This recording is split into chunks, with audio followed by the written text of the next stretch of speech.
Hello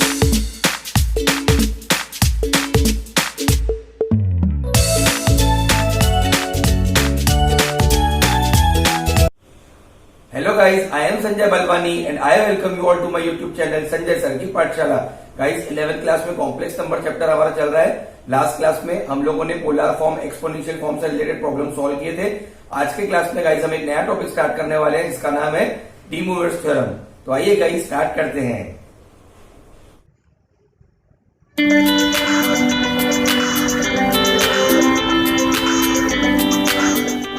आइए guys start करते हैं डी मूवर्स थ्योरम के साथ। गाइस लेट अस अज्यूम कि आपके पास दो कॉम्प्लेक्स नंबर्स हैं, एक z1 equals to r1 e का पावर i थीटा 1, एक z2 equals to r2 e का पावर i थीटा 2।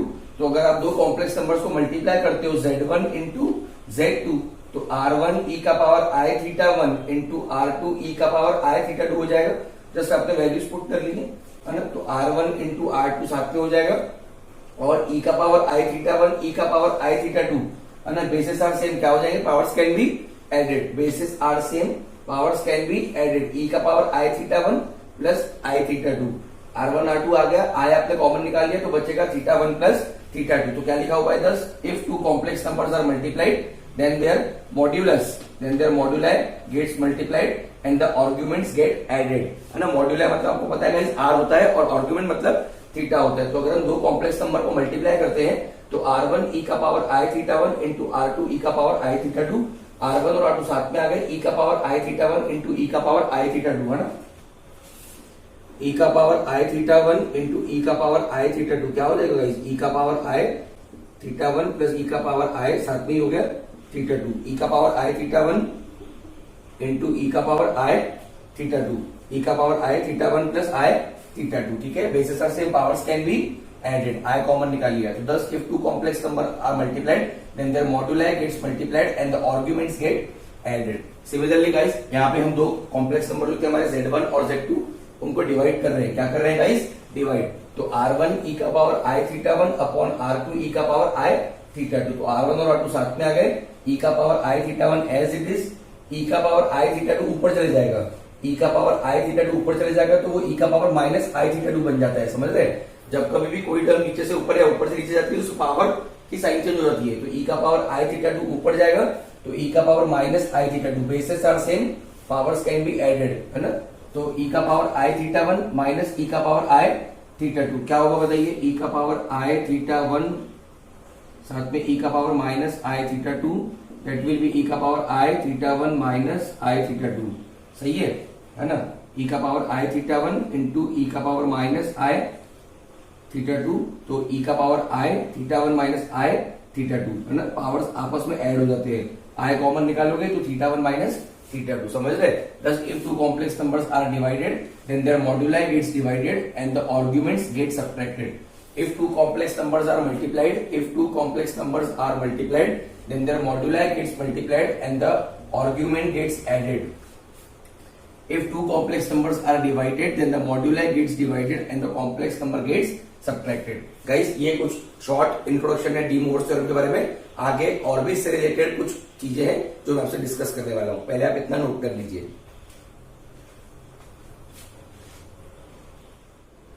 आइए गाइस देखते हैं डी मूवर्स थ्योरम के बारे में। In 1970 de Moivre propose the following theorem for finding the power of complex number. मतलब डी मूवर थ्योरम की स्पेशलिटी क्या है guys, to find the power of complex number. De Moivre theorem की speciality क्या है, कॉम्प्लेक्स नंबर का power निकालने में आसानी होती है। तो मान लीजिए z is equal to R cos theta plus I sine theta एक कॉम्प्लेक्स नंबर है। मान लीजिए z is equal to R cos theta plus I sine theta एक कॉम्प्लेक्स नंबर है। तो मान लीजिए हमको z का पावर n निकालना है। क्या निकालना है, z का पावर n। तो r कॉस थीटा प्लस आई साइन थीटा का होल पावर n हो जाएगा। z is equal to R cos theta plus I sine theta एक कॉम्प्लेक्स नंबर है, तो z का power n equal to R cos theta plus I sine theta का whole power n हो जाएगा, हाँ या ना। तो r का पावर n, है ना, r का पावर क्या हो गया, n हो गया। अब ये n यहां पर तो आ गया, but cos theta plus I sine theta को आप लोग लिख सकते हैं cos of n theta plus I sine of n theta. यही गाइस खासियत है किसकी, डी मूवर्स थ्योरम की। किसकी गाइस, डी मूवर्स थ्योरम की। तो गाइस इसको मैं आपको थोड़ा सा एक स्टेप और ज्यादा डिटेल में बता देता हूं, है ना। एक स्टेप और ज्यादा डिटेल में मैं आपको बता देता हूं डी मूवर्स थ्योरम के बारे में। तो z का पावर n आप लिख सकते हो r का power n into cos theta plus i sign theta का पावर n, है ना। देखिए होल पावर n था तो r का पावर भी n और इस ब्रैकेट का पावर भी n, तो z का power n equals to r का पावर n। इसको आप डी मोवर्स थ्योरम की मदद से लिख सकते हैं cos of n theta plus i sine of n theta. तो जो भी टर्म आपके पावर में रहेगी वो आपके एंगल में आ जाएगी, जो भी टर्म आपके पावर में रहेगी वो कहां पे आ जाएगी गाइस, आपके एंगल में। समझ रहे हैं आप लोग?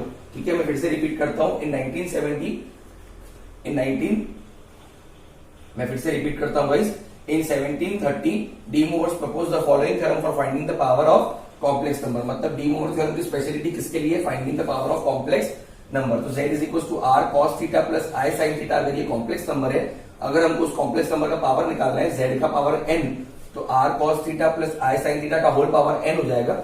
उसको हम लिख सकते हैं r का पावर n और cos theta plus i sin theta का पावर n। तो ये तो आगे as it is, but with the help of de Moivre's theorem आप इसको ऐसा लिख सकते हैं। मतलब जो आपका पावर है वो आपके एंगल में आ जाएगा एज इट इज। समझ रहे हैं? बहुत ही ज्यादा आसान है। आइए कुछ एग्जांपल्स देखते हैं इसको समझने के लिए। बहुत सिंपल है कैसे। cos theta plus i sin theta का power 5, cos theta plus i sin theta का पावर 5, इसको आप लिख सकते हो cos of 5 theta plus i sin of 5 theta. मतलब जो भी नंबर है पावर में वो एंगल के साथ थीटा के साथ मल्टीप्लाई हो जाएगा। cos theta plus i sin theta का पावर -1, जो भी टर्म है पावर में वो एंगल के साथ मल्टीप्लाई हो जाएगी। cos of -1 into theta plus i sin of -1 into theta. तो जैसे कि हमको पता है गाइस कि cos of minus theta cos theta ही होता है और sin of minus theta minus sine theta होता है ना। cos of minus theta cos theta ही होता है और sin of minus theta minus sine theta होता है। cos ऑफ माइनस थीटा है ना, cos थीटा हो गया, sin of minus theta minus sine theta हो गया, तो प्लस इंटू माइनस माइनस हो गया। ठीक है, लास्ट एग्जाम्पल समझा कि नहीं सबको? जो भी पावर में होगा वो एंगल में मल्टीप्लाई हो जाएगा। तो cos of -1 into theta, -1 into theta is minus theta, but cos of minus theta is cos theta. Sine of -1 into theta, sine of minus theta क्या हो जाएगा? ये sine of minus theta, sine of minus theta minus sine theta होता है, minus sine बाहर हो जाएगी। फिर लास्ट एग्जाम्पल है cos theta plus i sin theta का पावर 2/3, जो भी पावर में होगा वो एंगल के साथ थीटा के साथ मल्टीप्लाई हो जाएगा। तो cos of 2/3 into theta plus i sin of 2/3 into theta. तो ये गाइस इंट्रोडक्शन हो गया डी मोवर्स थ्योरम के बारे में। आप इतना लिख लीजिए, फिर इसके ऊपर बेस्ड प्रॉब्लम्स सॉल्व करते हैं।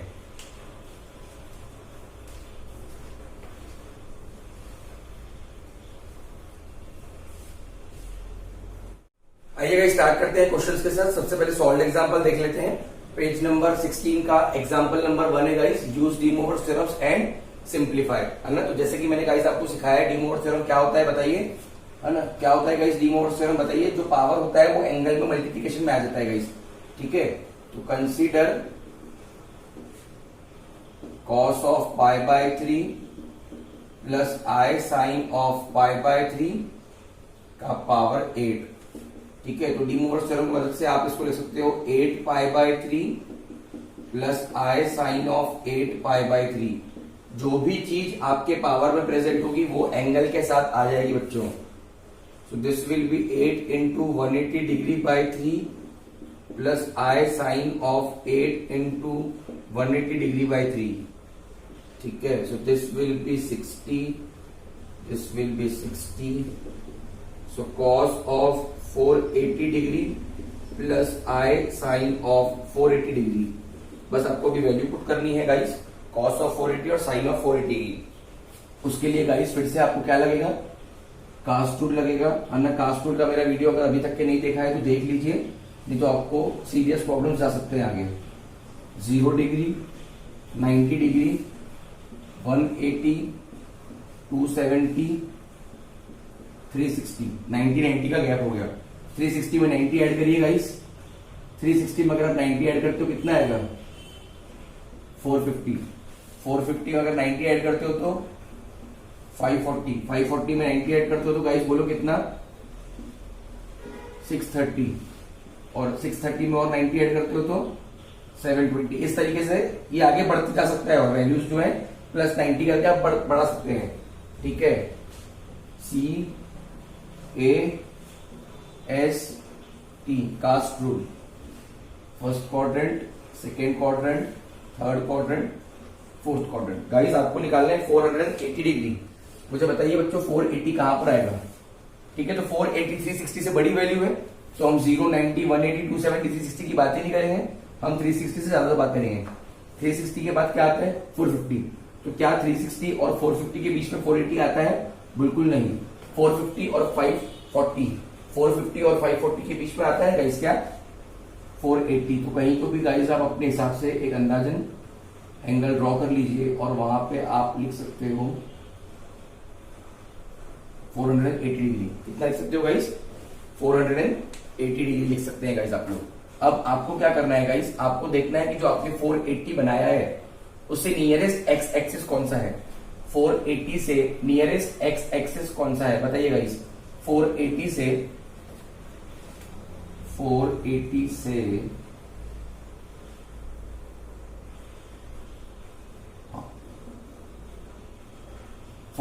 से नियरेस्ट एक्स एक्सिस कौन सा है? 480 से nearest x axis negative x axis है या पॉजिटिव एक्स एक्सिस है? तो आप देख सकते हैं गाइस कि 480 से नियरेस्ट एक्स एक्सिस कौन सी है? Negative x axis. समझ रहे हैं? अब 480 के साथ आप जो नेगेटिव एक्स एक्सिस है उसका वैल्यू 180 लोगे कि 540 लोगे? तो let us take an example to explain this. 480 minus 180 लेते हैं तो आपका आंसर कितना आएगा? 300। तो अगेन 300 बहुत बड़ी वैल्यू है, हमको दिक्कत जाएगा। तो हमेशा आपको वो वाला वैल्यू लेना है गाइस जिससे आपका आंसर एक्यूट आए। क्या आए जिससे आपका आंसर एक्यूट? एक्यूट मतलब गाइस आपका आंसर 0 से 90 के बीच में है, जिसकी वैल्यूज आपको बहुत आसानी से याद है ना। तो इसलिए गाइस आप हमेशा उस तरीके से वैल्यू लेंगे। तो 180 लेंगे तो आंसर बहुत बड़ा आ रहा है, आप क्या लोगे गाइस? 540 लोगे। तो 540 माइनस 480 देखिए गाइस कितना है? 60 डिग्री। तो ऐसा वैल्यू लीजिए ताकि सब्ट्रैक्ट करने के बाद आपका आंसर एक्यूट आए। एक्यूट मतलब 0 से 90 के बीच में आए, जिसका वैल्यू आप बहुत आसानी से निकाल सकते हैं, है ना। तो 480 से नियरेस्ट एक्सिस था नेगेटिव एक्स एक्सिस, 180 लेके कोई मतलब नहीं है। 480 बड़ा माइनस छोटा, दोनों में से बड़ा कौन है? 480। 480 माइनस 180 300 आ रहा है। 300 निकालना फिर से दिक्कत की बात है, कास्ट रूल लगाने का कोई फायदा ही नहीं हुआ। फिर 480 और 540 दोनों में से बड़ा कौन है? 540, बड़ा माइनस छोटा, तो आंसर आ रहा है आपका 60 डिग्री। बरोबर है। अब आपको निकालना क्या बच्चों? हमको निकालना है कॉस ऑफ 480 और साइन ऑफ 480। तो सबसे पहली बात 480 डिग्री कौन से क्वाड्रेंट में आ रहा है? 480 बताइए कौन सा क्वाड्रेंट में आ रहा है गाइस? ना क्वाड्रेंट की नंबरिंग यहाँ पे मैंने गलत दे दी है। This is first quadrant, this is second quadrant, this is third quadrant and this is fourth quadrant. ठीक है, ये फर्स्ट क्वाड्रेंट होता है, ये सेकंड क्वाड्रेंट होता है, ये थर्ड क्वाड्रेंट होता है और ये फोर्थ क्वाड्रेंट होता है। यहां से मैं स्टार्ट किया था लिखना, तो मैंने गलती से इसको 1 2 3 4 दे दिया था। अब 480 डिग्री आपको कौन सा क्वाड्रेंट में आ रहा है बताइए? 480 डिग्री आपका सेकंड क्वाड्रेंट में आ रहा है। सेकंड क्वाड्रेंट किसका है? साइन का है। 480 डिग्री कौन से क्वाड्रेंट में आ रहा है? सेकंड क्वाड्रेंट में। और सेकंड क्वाड्रेंट किसका है गाइस? साइन का है। तो साइन के क्वाड्रेंट में सिर्फ साइन पॉजिटिव होगा, बाकी सब नेगेटिव होंगे। साइन के क्वाड्रेंट में सिर्फ साइन पॉजिटिव होगा, बाकी सब नेगेटिव होंगे, क्योंकि 480 सेकंड क्वाड्रेंट में आ रहा है। सेकंड क्वाड्रेंट साइन का है। साइन के क्वाड्रेंट में सिर्फ साइन की वैल्यू पॉजिटिव होगी, कॉस की वैल्यू नेगेटिव। आपको निकालना 480 है, बट 480 को आपने रिड्यूस कर दिया 60 पे कास्ट टूल की मदद से। तो कास्ट टूल से करते क्या है पता है? हम बहुत बड़े वैल्यू को 0 से 90 के बीच में कन्वर्ट करते हैं। बताइए, cos 60 की वैल्यू 1/2 माइनस साइन 60 की वैल्यू √3/2 पुट कर दीजिए। cos 480 की वैल्यू माइनस 1/2 प्लस आई, साइन 480 की वैल्यू √3/2। सिंप्लीफाई कर दिया गाइस आपने। ठीक है, बहुत ही आसान है गाइस, नोट कर लीजिए। आइए गाइस नेक्स्ट क्वेश्चन देखते हैं। सिंप्लीफाई करना है cos of π/10 minus i sine of π/10 का होल पावर 15। इसको आप कैसे लिख सकते हो गाइस बताइए? cos of 15 π/10 minus i sine of 15 π/10। बहुत सिंपल है गाइस, डी मोर्स थ्योरम। जो भी टर्म आपके पावर में है वो आपके एंगल के साथ मल्टीप्लाई हो जाएगी। इसको आप रिड्यूस करोगे तो this will be cos of 3π/2 minus i sine of 3π/2। समझ रहे हैं गाइस आप लोग? तो this will be cos of 3 into 180/2 minus i sine of 3 into 180/2। 2 और 90, 2 और 90। ठीक है, इसको हम लोग लिख सकते हैं गाइस कितना? cos ऑफ 270 डिग्री, ठीक है, minus i sine of 270 degree. Standard value है गाइस cos 270 जीरो होता है, माइनस आई 270 गाइस माइनस 1 होता है, तो आंसर विल बी 0 प्लस 1 आई। क्या हो जाएगा गाइस आंसर 0 प्लस 1 आई। आपके समझने के लिए cos of 3 pi by 2 equal to cos of 270 degree zero होता है, साइन ऑफ 3 पाई बाई 2 मतलब साइन ऑफ 270 गाइस माइनस 1 होता है। ठीक है, ये स्टैंडर्ड वैल्यूज है गाइस, आपको याद होनी चाहिए। ठीक है, नोट कर लीजिए। आइए गाइस नेक्स्ट क्वेश्चन देख लेते हैं। क्वेश्चन नंबर 3 सिंप्लीफाई करना है। cos of 5 theta plus I sine of 5 theta का power 2 upon cos of 4 theta minus i sine of 4 theta का power 3। Very important question guys, अलग चलग क्वेश्चन ध्यान दीजिए कैसे हम सॉल्व करेंगे इसको। तो गाइस सबसे पहले इस तरह के क्वेश्चंस को कैसे सॉल्व करना है ये समझ लीजिए थोड़ा सा। cos of 5 theta plus I sine of 5 theta का होल पावर 2 है ना, अपॉन, बताइए इसको आप कैसे लिख सकते हैं। इसको गाइस आप लोग इस तरीके से लिख सकते हैं cos of minus 4 theta plus I sine of minus 4 theta. थोड़ा सा आपको डाइजेस्ट करने में दिक्कत जाएगी इसको, but let us understand this. ठीक है, तो साइड में आपके समझने के लिए लिख रहा हूं कि cos of minus 4 theta, cos of 4 theta ही होता है, तो मैंने cos ऑफ 4 थीटा को क्या लिखा, cos ऑफ माइनस 4 थीटा। क्यों? क्योंकि cos के एंगल में माइनस साइन एब्जॉर्ब हो जाती है, cos के एंगल में माइनस साइन क्या हो जाती है, एब्जॉर्ब हो जाती है गाइस।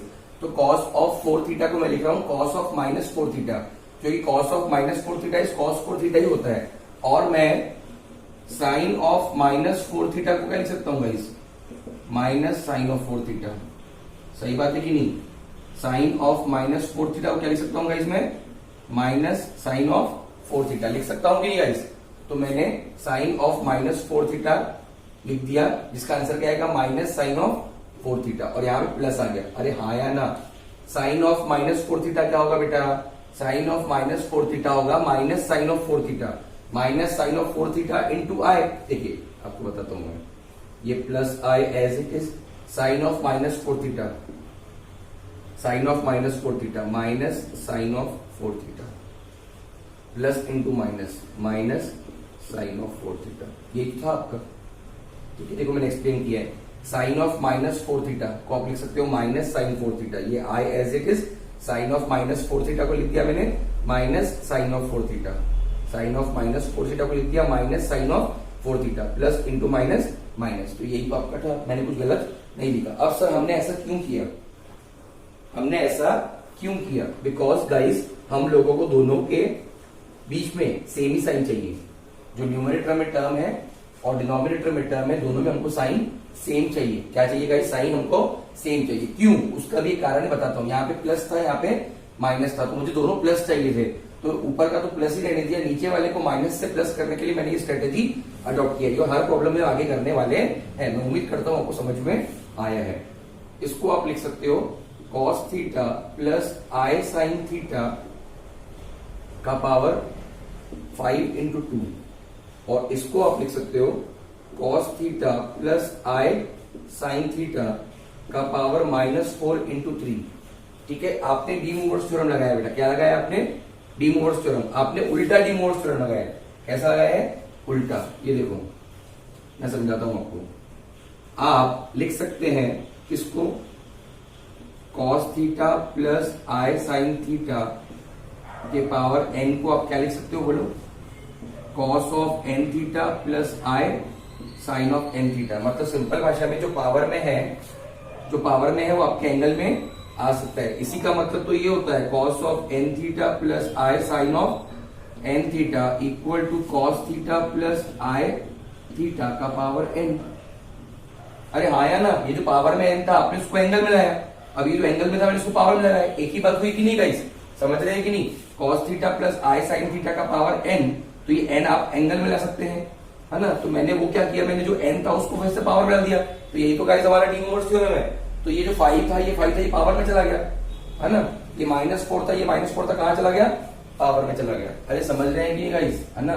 हम लोग क्या अप्लाई कर रहे हैं बच्चों, डी मूवर्स थ्योरम। क्या अप्लाई कर रहे हैं guys, D Moivre's theorem apply कर रहे हैं गाइस। ठीक है, जो पावर की टर्म है वो एंगल में आ सकती है, और जो एंगल की टर्म है वो पावर में जा सकती है। इसको आप लोग लिख सकते हैं कैसे, कॉस थीटा प्लस आई साइन थीटा का power 10 upon cos theta plus आई साइन थीटा का पावर -12। सर ये तो समझ में आ गया मेरे को, बट मेरे को अभी तक आपने ये आंसर नहीं बताया कि यहाँ पर ऊपर प्लस था यहाँ माइनस था, तो दोनों को आपको प्लस क्यों करना था, ताकि मैं इसको ऊपर लेके जा सकूं। तो ऊपर लाने से क्या फायदा होगा, देखो कॉस थीटा प्लस आई साइन थीटा का पावर 10 ये ऊपर जाएगा, तो कॉस थीटा प्लस आई साइन थीटा -12 ऊपर जाएगा, तो that will become +12। Bases are same, bases are same, powers can be added, bases are same, powers can be added, मतलब this will be cos theta plus i sin theta का power 22। लगाओ D Moivre's theorem, तो cos of 22 theta plus i sin of 22 theta, ये आपका हो गया इस final answer. तो आप समझ पा रहे हैं गाइस, ये सब हमने क्यों किया इतना तामझाम, ठीक है। हम क्यों चाहते थे कि ये प्लस का माइनस हो, क्योंकि जब बेसिस सेम रहेंगे तो भी तो पावर्स ऐड हो पाएंगे। अगर यहाँ पर प्लस होता और यहाँ माइनस होता, अगर यहाँ प्लस होता और यहाँ माइनस होता, तो हम ये प्रॉपर्टी लगा नहीं सकते, क्योंकि ये वाली टर्म और ये वाली टर्म सेम होनी चाहिए, तभी तो पावर्स को हम ऐड कर सकते हैं कि नहीं। ये वाला टर्म और ये वाला टर्म सेम होना चाहिए, तभी तो हम पावर्स को ऐड कर सकते हैं। Bases are same, therefore powers can be added. तो 10 और 12 22 हो गए, 22 को फिर से नीचे लेकर आ गए, समझ रहे हैं। तो आपको ये वाली प्रॉपर्टी लगानी थी, bases are same powers can be added, उसके लिए यहाँ पे आपको प्लस चाहिए था, यहाँ पे आपको प्लस चाहिए था, बट आपको क्वेश्चन में यहाँ प्लस था यहाँ माइनस था, तो हमने माइनस को प्लस के फॉर्म में कन्वर्ट कर लिया ताकि अभी प्रॉपर्टी अप्लाई कर सकेगा इस, ठीक है, नोट कर लीजिए। आइए गाइस नेक्स्ट क्वेश्चन देखते हैं, एक्सरसाइज 1.4 का question number 7, use D Moivre's theorem and simplify the following. बहुत ही आसान सा क्वेश्चन है गाइस। सबसे पहले मैं आपको बता दूंगा कि डी मोवर्स थ्योरम क्या होता है, उसके बाद हम डायरेक्टली इसमें अप्लाई कर देंगे। डी मोवर्स थ्योरम क्या बोलता है, डी मोवर्स थ्योरम ये बोलता है कि आप cos थीटा प्लस आई साइन थीटा का अगर पावर n है तो उसको लिखते हैं cos n theta plus I sine of n theta, मतलब जो भी टर्म पावर में है वो आपके एंगल को मल्टीप्लाई हो सकती है। Similarly cos of n theta plus I sine of n theta, है ना, इसको आप लिख सकते हो cos थीटा प्लस आई साइन थीटा का पावर n। रिवर्स भी एप्लीकेबल है, समझ रहे हैं। जैसे आप लोग क्या कर रहे हैं, यहाँ पे पावर को नीचे लेके आ रहे हैं, तो वैसे ही हम लोग ये एंगल को दोनों जगह सेम होना चाहिए, पर यहाँ पर भी n है, यहाँ पर भी n, इसको पावर में लेके जा सकते हैं। तो ये आपका गाइस होता है डी मोवर्स थ्योरम। आइए गाइस कंसिडर करते हैं, ये बहुत ही आसान सा क्वेश्चन है गाइस, बहुत सिंपल क्वेश्चन है। Consider cos of 2 theta plus I sine of 2 theta का power 7 upon cos of 4 theta plus I sine of 4 theta का पावर 3, है ना। बाय डी मोवर्स थ्योरम आप क्या लिख सकते हो, ये जो एंगल है इसको पावर में लेके जा सकते हो, है ना। ये जो एंगल में 2 है इसको पावर में लेके जा सकते हैं, तो उसको आप लिख सकते हैं cos थीटा प्लस आई साइन थीटा, ऑलरेडी 7 है, साथ में 2 भी आ गया, होल अपॉन, यहां पर भी दोनों के साथ 4 है, cos थीटा प्लस आई साइन थीटा का power 4 into 3। So this will be cos theta plus I sine theta का power 14 upon cos theta plus आई साइन थीटा का पावर 12। इसको आप ऊपर लेके जाइए, cos थीटा प्लस आई साइन थीटा का पावर 14, cos थीटा प्लस आई sine theta का power -12, है ना। आप नीचे के टर्म को ऊपर लेके गए, पावर साइन चेंज होगी। Bases are same, powers can be added, cos theta plus I sine theta, bases are same, powers can be added, मतलब cos थीटा प्लस आई साइन थीटा का पावर कितना आ रहा है, 2 आ रहा है, कितना आ रहा है 2, उसको आप लिख सकते हो cos 2 theta plus I sine of 2 theta by de Moivre's theorem. समझ रहे हैं गाइस, कितना आसान है डी मूवर्स थ्योरम। तो गाइस इसके पहले वाले क्वेश्चन में, इस क्वेश्चन में क्या आंसर है, इसके पहले जो मैंने क्वेश्चन कराया आपको अभी, वो यहाँ माइनस साइन थी, क्या थी, माइनस। तो bases are same, powers can be added करने के लिए दोनों टर्म सेम चाहिए, बट यहाँ पे ऑलरेडी प्लस है, तो वो सब हमको मगजमारी करनी नहीं पड़ी। वो सब हम कब करेंगे, जब एक जगह प्लस हो एक जगह माइनस हो। तो यहाँ पर तो गाइस दोनों प्लस ही थे, तो आपको क्या करना है, बस नीचे की टर्म को ऊपर लेके जाना है। जो नीचे की टर्म थी उसको ऊपर लेके गए, तो जब कभी भी आप नीचे की टर्म को ऊपर या ऊपर की टर्म को नीचे लेके आते हो तो पावर की साइन चेंज होती है। किसकी होती है, पावर की। बेसिस से powers can be added, 14 minus 12 2 हो जाएगा, और इसको आप डी मोवर्स थ्योरम से पावर को एंगल में लेके आ जाएंगे। नोट कर लीजिए गाइस।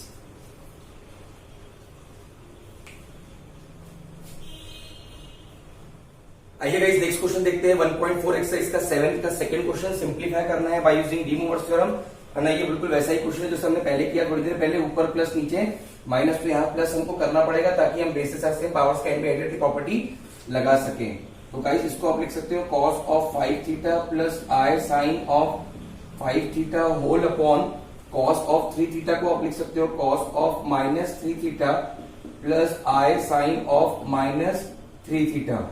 समझ रहे हैं? तो गाइस ऐसा हम क्यों लिख पा रहे हैं गाइस, क्योंकि cos ऑफ माइनस 3 थीटा होता है cos ऑफ 3 थीटा, और साइन ऑफ माइनस 3 थीटा होता है minus sine of 3 theta. cos के एंगल में माइनस साइन एब्जॉर्ब हो जाती है, बट साइन के एंगल में माइनस साइन गाइस एब्जॉर्ब नहीं होती है, वो बाहर आ जाती है। cos के एंगल में माइनस साइन एब्जॉर्ब हो जाती है, साइन के एंगल में माइनस साइन एब्जॉर्ब नहीं होती है, वो बाहर आ जाती है। तो गाइस आपके लिए मैं थोड़ा सा यहाँ पे एक्सप्लेन कर दे रहा हूँ, आप ध्यान दीजिए। ये जस्ट आपके अंडरस्टैंडिंग के लिए जो मैं यहाँ पे लिख रहा हूँ, ये आपको पेपर वगैरह में गाइस लिखना नहीं है, ये आपके अंडरस्टैंडिंग के लिए गाइस। देखिए, तो cos ऑफ माइनस 3 थीटा क्या होता है, cos ऑफ माइनस 3 थीटा, तो cos 3 थीटा ही होता है, तो इसमें कुछ भी गलत नहीं है। अब आप इसको देख लीजिए, इसको हम सॉल्व कर लेते हैं। कितना है ये वाली टर्म हम सॉल्व करके दिखा देते हैं आपको कि ये किसके इक्वल आती है कि नहीं आती है। I sine of minus 3 theta, इसको आप लिख सकते हैं plus I sine of minus 3 theta. कितना होगा sine of minus 3 theta minus sine of 3 theta, क्या होगा साइन ऑफ माइनस 3 थीटा, क्या होगा minus sine of 3 theta, plus into minus minus i sine of 3 theta. तो मैंने इसको रिप्लेस करके गाइस ये लिखा, ये टर्म को रिप्लेस करके ये लिखा, कुछ गलत किया था, ये उसका प्रूफ है गाइस आपके सामने। cos ऑफ 3 थीटा को आप लिख सकते हो cos of minus 3 theta, minus i sine 3 theta को आप लिख सकते हो plus I sine of minus 3 theta, है ना। Sine of minus 3 theta is minus sine 3 theta, plus into minus, दोनों इक्वल है गाइस। तो ऐसा हम क्यों कर रहे हैं, क्यों हमको ऐसा करना पड़ रहा है गाइस, तो ऐसा बच्चों को इसलिए करना पड़ रहा है ताकि दोनों टर्म्स के बीच में प्लस साइन रहे, मतलब यहाँ पर भी प्लस साइन रहे और यहाँ पर भी प्लस साइन रहे, दोनों के दोनों क्या होने चाहिए, प्लस होने चाहिए। आइए गाइस इसको सॉल्व करते हैं हम लोग। यहाँ पे डी मोवर्स थ्योरम लगाऊंगी, जो एंगल की टर्म है उसको ऊपर लेके जाओ, cos थीटा प्लस आई साइन थीटा का पावर 5, डी मोवर्स थ्योरम लगाया गाइस, ठीक है। डी मोवर्स थ्योरम में आप पावर को नीचे लेके आ सकते हो एंगल में, या तो एंगल का ऊपर लेके जा सकते हो, कोई फर्क नहीं पड़ता। इसको आप क्या लिख सकते हो, इसको आप लिख सकते हो cos of minus 3 into theta plus I sine of minus 3 into theta. बहुत सिंपल है गाइस, माइनस 3 थीटा को आप लिख सकते हो minus 3 into theta, minus 3 theta को, अरे हाँ यार बच्चों, माइनस 3 थीटा को आप माइनस 3 इंटू थीटा लिख सकते हो कि नहीं, तो वही तो लिखा है मैंने, ठीक है। और साथ में स्क्वायर भी था गाइस, साथ में क्या था यहाँ पर स्क्वायर, ये स्क्वायर में भूल गया था, यहाँ पे क्या था साथ में स्क्वायर, यहाँ पे क्या है साथ में गाइस होल स्क्वायर, सही है। यहाँ पे होल स्क्वायर था, मैं होल स्क्वायर लगाना भूल गया था, तो मैंने बाकी सब कुछ एज इट इज रखा है, होल स्क्वायर लगा दिया है। अब गाइस इसको आप आगे अगर सॉल्व करते हैं, so this will be cos theta plus I sine theta का पावर 5 होल अपॉन, बोलिए इसको आप लिख सकते हैं cos थीटा प्लस आई साइन थीटा, माइनस 3 को लेके जाइए ऊपर, ऑलरेडी 2 है, तो minus 3 into 2, so that will be cos theta plus I sine theta का power 5 upon cos theta plus आई साइन थीटा का पावर माइनस 6। इसको ऊपर लेके जाइए गाइस, तो this will be cos theta plus I sine theta का power 5 into cos theta plus आई sine theta, ऊपर जाएगा तो माइनस 6 का बन जाएगा plus 6। Basis are same, powers can be added, तो 5 और 6 हो जाएंगे 11, so that will be cos of 11 theta plus I sine of 11 theta, है ना। तो पावर को आप नीचे लेके आ गए, आपने डी मोवर्स थ्योरम लगा दिया। तो ये आप कब कर पाए, जब यहाँ पर भी टर्म सेम थी और यहाँ पर भी टर्म सेम थी। अगर यहाँ माइनस होता तो आप ये प्रॉपर्टी अप्लाई नहीं कर सकते, इसलिए आपको यहाँ प्लस चाहिए था। ये प्लस क्यों आया, क्योंकि यहाँ प्लस है, क्योंकि यहाँ प्लस है, क्योंकि यहाँ प्लस है, क्योंकि यहाँ प्लस है, तो ये माइनस को हमने इसलिए यहाँ पे प्लस से कन्वर्ट किया है गाइस, नोट कर लीजिए।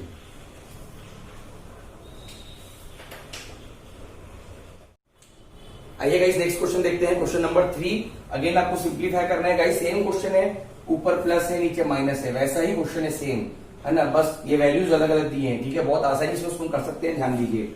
इसको हम लिख सकते हैं guys cos of 7 pi by 13 plus I sine of 7 pi by 13 का होल पावर 4। समझ रहे हैं आप लोग, क्या लिख सकते हैं इसको हम लोग, cos of 7 pi by 13 plus I 7 pi by 13 का पावर कितना गाइस, 4 लिख सकते हैं। क्या लिख सकते हैं गाइस, 4, ठीक है। होल अपॉन, मेन हमको करना क्या है, मेन हमको इस माइनस को प्लस में कन्वर्ट करना है बच्चों, इस माइनस को हमको प्लस में कन्वर्ट करना है। वो कैसे करना पड़ता है मैंने आपको ऑलरेडी बता दिया है।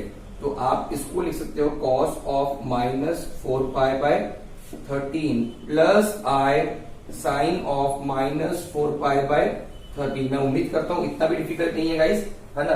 तो अगेन मैं आपके लिए रीजन लिख सकता हूं गाइस, यहां पर नीचे लिख लेता हूं मैं कि cos of minus theta cos theta होता है और sine of minus theta minus sine theta होता है।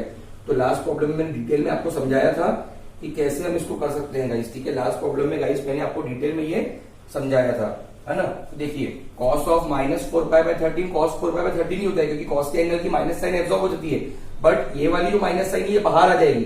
तो जब ये बाहर आ जाएगी तो प्लस आई से मल्टीप्लाई हो जाएगी, तो plus into minus will be minus. Last problem में गाइस मैंने बताया है आपको, और ये पावर 6 है, क्या है, पावर 6। अब आइए गाइस इसको हम सिंप्लीफाई करते हैं, ठीक है। तो इसको हम लिख सकते हैं बच्चों cos पाई प्लस आई साइन पाई। 7 बाय 13 हट गया, तो वो 7 बाय 13 कॉमन है दोनों में, उसको मैं ऊपर लेके चले जाता हूं, 7 bye 13 into 4।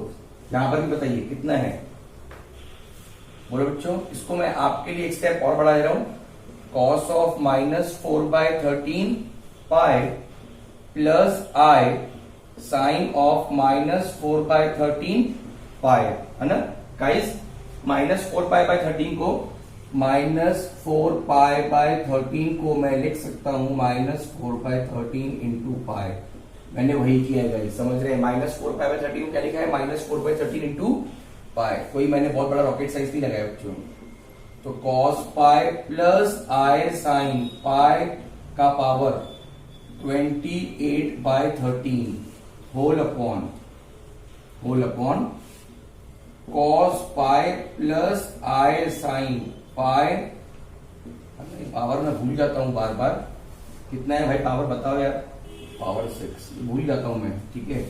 cos pi plus आई साइन पाई ऊपर चल जाएगा कितना, माइनस 4 बाय 13 और इंटू 6 भी है, समझ रहे हैं। इज इट ओके, है ना। पावर 6 था और माइनस 4 बाय 13 को भी मैं ऊपर लेके चला गया पावर में। So that will be cos pi plus I sine pi का power 28 upon 13। This will be minus 24 by 13, उसको ऊपर लेके जाओ तो cos पाई प्लस आई साइन पाई का पावर 24 अपॉन 13। ये कितना था, माइनस 24 बाय 13, ऊपर चला गया तो प्लस बन गया ना। So this will be cos pi plus I sine pi का power 28 by 13 plus 24 by 13. So that will be 52 by 13. So cos pi plus I sine pi का पावर है ना 52 by 13, जो होगा cos पाई प्लस आई sine pi का power 4 को नीचे लेके आ जाओ तो cos of 4 pi plus I sine of 4 pi. cos 4 pi की वैल्यू 1 होती है, साइन 4 पाई की वैल्यू 0 होती है, तो आंसर विल बी 1। आइए गाइस मैं आपको एंगल स्क्वायर बता देता हूं। जैसे हमने cos 4 पाई की वैल्यू 1 लिखी है, गाइस साइन पाई की वैल्यू बोलिए, है ना, या तो फिर आप साइन 2 पाई की वैल्यू बोलिए, ठीक है, साइन पाई की वैल्यू बोलिए, साइन 2 पाई की वैल्यू बोलिए, या तो फिर गाइस साइन 3 पाई बोलिए, है ना, या तो नीचे लिख रहा हूं साइन 4 पाई। ये सब गाइस 0 होती है, क्या होती है, 0, ठीक है। साइन पाई, साइन 2 पाई, साइन 3 पाई, साइन 4 पाई, ये सब 0 होता है।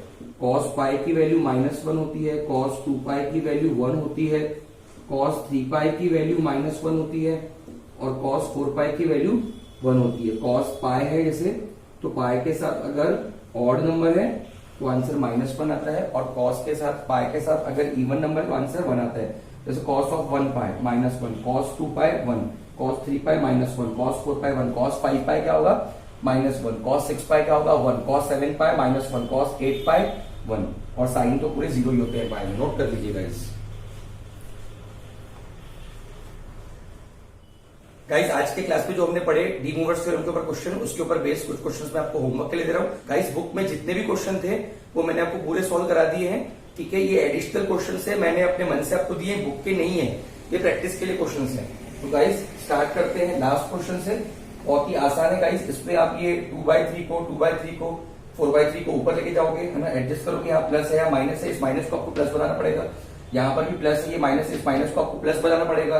मैंने क्वेश्चन कराएंगे तो बहुत आसान क्वेश्चन है, डायरेक्टली इसको ऊपर लेके जाना है। यहाँ भी प्लस है, यहाँ भी प्लस है, कुछ करने की जरूरत नहीं है। पहला क्वेश्चन सबसे ज्यादा लंबा है, यहाँ पर आपको सबको प्लस करना है गाइस। ये भी प्लस है, ये भी, इसको भी आपको प्लस करना पड़ेगा, इसको भी आपको प्लस करके ऊपर लेके जाना पड़ेगा, है ना। ये ऑलरेडी प्लस है, इसको जस्ट आपको ऊपर लेके जाना है। तो गाइस आपको इसको रिड्यूस करना है। ऊपर में आपके 4 टर्म्स आएंगे, 1 2, ये भी ऊपर जाएगा, ये भी ऊपर जाएगा, और सबके साथ प्लस होना चाहिए, और चारों में bases are same, powers can be added लगाना है गाइस। और आपको हमेशा cos theta plus i sin theta के फॉर्म में इसको अरेंज करना है। मैं उम्मीद करता हूँ गाइस आप ये होमवर्क आराम से सॉल्व कर पाओगे। यहाँ पर आपको प्लस है ही, ये प्लस आपको करना है, ये प्लस है ही, आपको प्लस करना है। चारों टर्म्स ऊपर रहने चाहिए, समझ रहे हैं। cos theta plus i sin theta का power 15, cos theta plus i sin theta, ये -4 ऊपर जाएगा, -16, मतलब सब में cos theta plus i sin theta, cos theta plus i sin theta ऐसे ही होना चाहिए। पावर में जो नंबर्स होनी चाहिए वो होनी चाहिए, सबके टर्म होनी चाहिए cos theta plus i sin theta, ताकि आप सबका टर्म सेम रहे और पावर्स को आप ऐड कर सके। तो गाइस ये क्वेश्चन से होमवर्क के लिए कुछ डिफिकल्टी रहती है तो आप मेरे से कांटेक्ट कर सकते हैं। आज के लिए गाइस इतना ही, थैंक यू सो मच।